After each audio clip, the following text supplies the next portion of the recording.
Cuando pensamos en los peregrinos, casi siempre nos viene a la cabeza esa imagen de acción de gracias, ¿verdad? Un banquete, armonía. Pero la historia real, bueno, la historia real es mucho más compleja y mucho más dura. Es una historia de rebelión, de exilio y de una supervivencia que roza lo imposible. Vamos a ver quiénes eran de verdad y qué les llevó a jugárselo todo por sus ideas.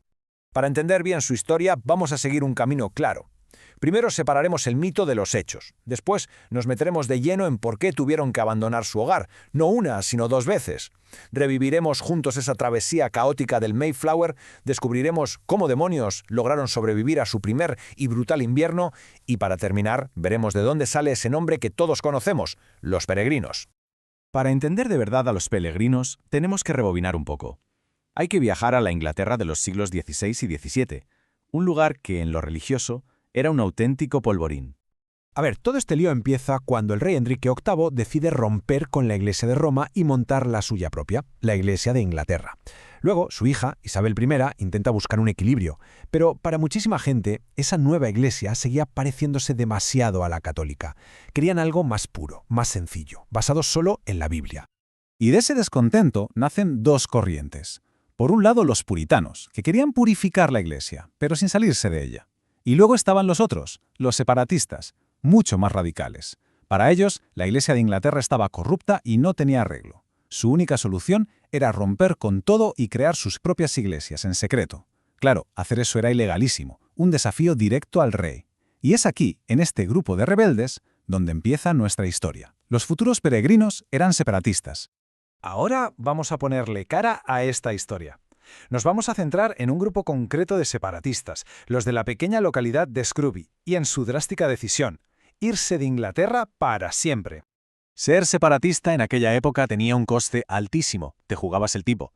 A personas como William Bradford o William Brewster los acosaban, les ponían multas impagables, los metían en la cárcel, todo por sus creencias.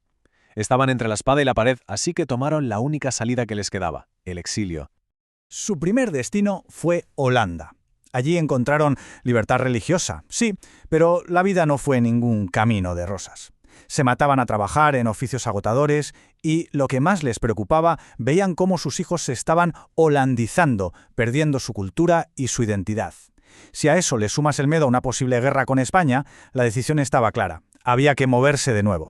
Y así llegamos al capítulo más famoso de su Odisea, el plan increíblemente arriesgado de cruzar el Atlántico para empezar de cero en el continente americano. Claro, un viaje así costaba un dineral que ellos no tenían. ¿La solución? Firmar un contrato durísimo con unos inversores. Fijaos bien, durante 7 años, todo, absolutamente todo lo que produjeran o construyeran, desde un barril de pescado hasta sus propias casas, sería propiedad de la compañía. Estaban hipotecando su futuro a cambio de la libertad. La partida fue un auténtico desastre desde el primer minuto. Tenían 2 barcos, el Mayflower y el Speedwell, pero el Speedwell, bueno, hacía más agua que una cesta. Les obligó a volver a puerto 2 veces. Al final tuvieron que abandonarlo. Y esto provocó una crisis tremenda. De repente no había sitio para todos. Imagínate el drama en ese muelle. Familias separadas sin saber si volverían a verse. Finalmente, un mes más tarde de lo previsto, el Mayflower zarpó solo. A bordo iban 102 pasajeros, una mezcla de los separatistas y otros colonos que habían reclutado los inversores. Y así comenzó una verdadera prueba de resistencia. 66 largos días, en pleno otoño, luchando contra las tormentas del Atlántico Norte. 102 personas hacinadas en un espacio oscuro, húmedo, luchando contra el mareo y la incertidumbre. Y para colmo de males, ni siquiera llegaron a donde querían. Su destino era la zona de la actual Nueva York, pero los vientos los desviaron cientos de kilómetros al norte, a Cape Cod. Al estar fuera de la jurisdicción de su permiso original, los hombres a bordo firmaron el famoso Pacto del Mayflower, sentando las bases de su propio gobierno. Una improvisación sobre la marcha. Llegar a tierra fue solo el principio. Ahora se enfrentaban al reto más grande de todos: sobrevivir a un invierno brutal en un lugar completamente desconocido para ellos. El primer invierno fue una catástrofe. Llegaron tardísimo, en diciembre, exhaustos y sin tiempo para construir refugios adecuados. Muy pronto, una enfermedad general, una mezcla letal de escorbuto, neumonía y exposición al frío, arrasó la colonia. En el peor momento, morían 2 o 3 personas cada día. Y las cifras finales son escalofriantes. De los 102 pasajeros que desembarcaron del Mayflower, solo 52 llegaron a ver la primera primavera. Casi la mitad de la colonia desapareció en unos pocos meses. Es un dato que revela la brutalidad de su lucha. La supervivencia de los que quedaron dependió, en gran medida, de una nueva relación. En marzo de 1621 establecieron un tratado crucial con el líder de la nación Wampanoag, Massasoit. Este pacto de protección mutua, justicia y alianza militar fue fundamental para la supervivencia de la colonia de Plymouth. Gracias a la ayuda de los Wampanoag, que les enseñaron a cultivar maíz, la cosecha de 1621 fue un éxito. Para celebrarlo, organizaron una fiesta de 3 días. Massasoit y unos 90 de sus hombres se unieron, y esta celebración se convirtió, siglos más tarde, en el origen del mito del primer día de Acción de Gracias. Pero, ¿de dónde viene el nombre con el que los conocemos? Porque ellos, al principio, no se llamaban a sí mismos peregrinos. Vamos a ver cómo surgió este nombre tan icónico.